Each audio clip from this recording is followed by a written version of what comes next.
Hi, it's Lynn Shuck, and we are going to look at upper arms, forearms, some basic actions. Now, when I say basic, that doesn't mean easy. Simple isn't easy. It means foundational actions that should be present in the work, but most of us have to work on and discover and build upon to get the strength and endurance to maintain them and to use them in more challenging poses. So when the hands are the base of the pose, say you're on the floor in table or in downward dog or in incline, your palms are on the floor. Most of us crash a lot of weight into the wrist. We kind of hang off the shoulders, and maybe we lock the elbows or we keep them sort of bent. But it's all joints doing the work. And instead, we're going to wake up the arm muscles. And I'd rather wake them up first, learn how to do this when there's not a lot of weight in my hands. So I'm doing incline with my hands on the wall. I'm standing up. I have a little bit of weight in my hands because my feet have stepped back just slightly. But there's not a lot of weight in my hands.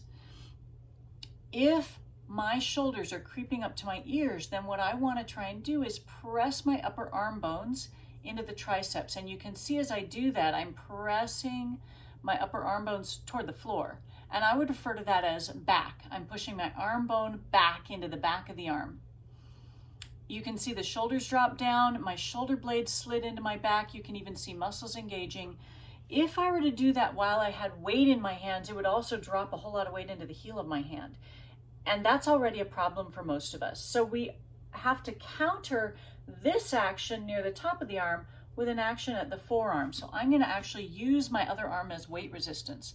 So I press the upper arm down or back, upper arm back, and I'm going to put my hand low on the forearm near my wrist, and I'm pressing into my forearm, pressing my forearm forward, which lifts weight out of the heel of my hand, but it also wakes up even more muscles in my arm.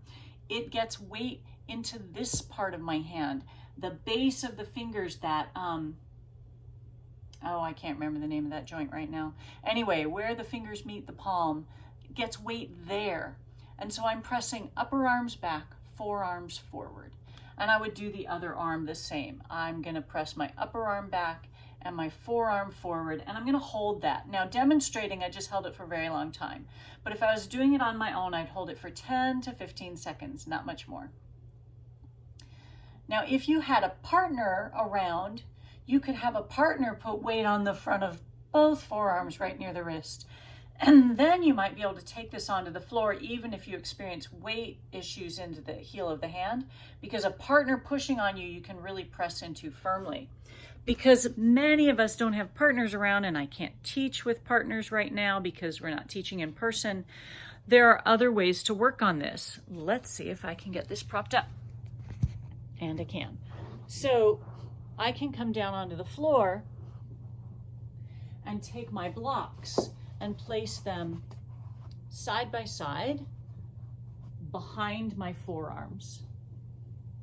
And then I'm going to press those upper arm bones back. And in this situation now, because I'm facing the floor, my arm bones are pressing toward my thighs, my upper arms.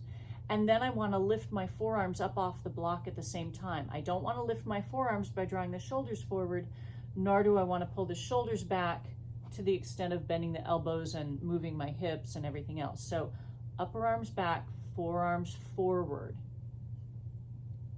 That's a basic set of actions. It's really hard to do once you start to take the knees off the floor. So I would work on it at the wall. I would work on it here in table. And again, if you have a partner, you would have them press on the front of your forearms down low, and you can press into them, and then you can draw those upper arms back. And whichever order you decide to start in, you're probably going to toggle between the two anyway. You're going to press the upper arms back and the forearms forward, and then you're going to check your upper arms, and then you're going to check your forearms, because that's how our bodies work. We can hang on to one instruction until our body knows how to do it really well, and we don't have to consciously work on it. So there you go. Forearms forward, upper arms back, and good luck. Play with it. See what it does for you.